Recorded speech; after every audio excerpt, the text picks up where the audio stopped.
ప్రభునందు ప్రియులైన మీకందరికీ యేసుక్రీస్తు ప్రభువారి నామములో శుభవందనాలు తెలియజేస్తూ ఉన్నాం.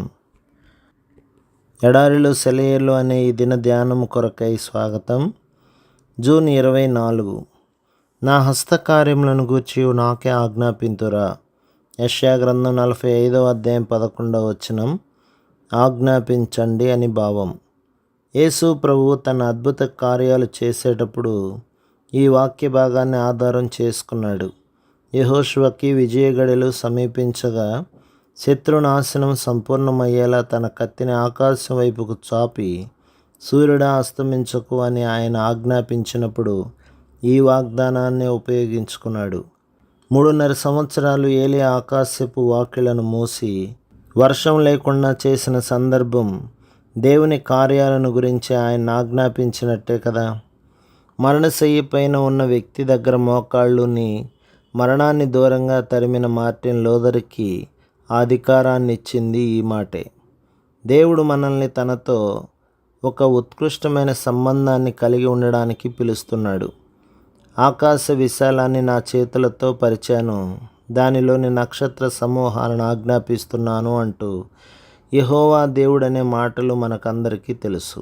అయితే ఇలాంటి దేవుడు మన ఆజ్ఞలను స్వీకరించడానికి సిద్ధపడి మనల్ని ఆహ్వానిస్తున్నాడు. ఏమిటి విపరీతం? ఇలాంటి సంబంధం ఎంత ఆశ్చర్యకరం! దేవుణ్ణి ఆజ్ఞాపించడానికి మనకున్న అవకాశానికి నత్తిగా అవిశ్వాసంతో మనం చేసే సగం ప్రార్థనలకి పొంతనెక్కడా? నమ్మకం లేక మనం చేసిన ప్రార్థనలనే మళ్ళీ చేస్తూ ఉంటే ఇక వాటికి పదునెలా ఉంటుంది? తన ఇహలోకపు అవతారంలో దేవుడైన యేసుక్రీస్తు చాలాసార్లు మనుషుల ఆజ్ఞల కోసం అడిగాడు. యెరికో పట్టణంలో ప్రవేశిస్తూ ఉన్నప్పుడు గుడ్డివాళ్ళు ఎదురైతే తనకై తాను ఏమి చేయలేదు. నేను మీకు ఏమి చేయాలని కోరుతున్నారు అంటే చెప్పండి, నేను సిద్ధంగా ఉన్నాను అన్నట్టే కదా. తన మహిమల తాళపు చెవిని సురోఫెనికేయ స్త్రీకి అప్పగించి నీ ఇష్టం, ఏం కావాలో తీసుకో అన్నట్టు యేసుక్రీస్తు ప్రవర్తించలేదా?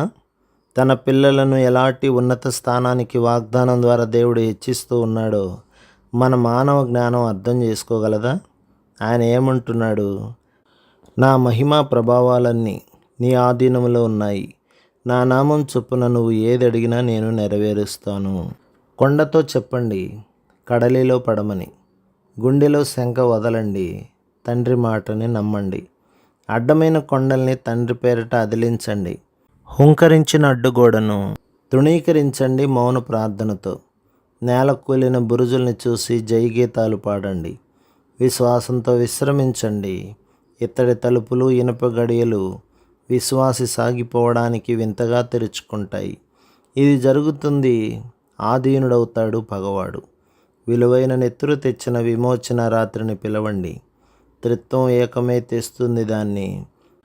ఇది జరుగుతుంది, నమ్మండి వాక్యాన్ని. అడ్డమైన కొండల్ని తండ్రి పేరు అదిలించండి.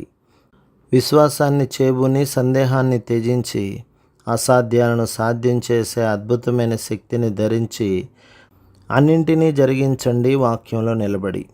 అడ్డమైన కొండల్ని తండ్రి పేరు అదిలించండి. ప్రభు మిమ్మును, మీ కుటుంబమును, మీ సంఘమును దీవించి ఆశీర్వదించునుగాక. ఆమేన్.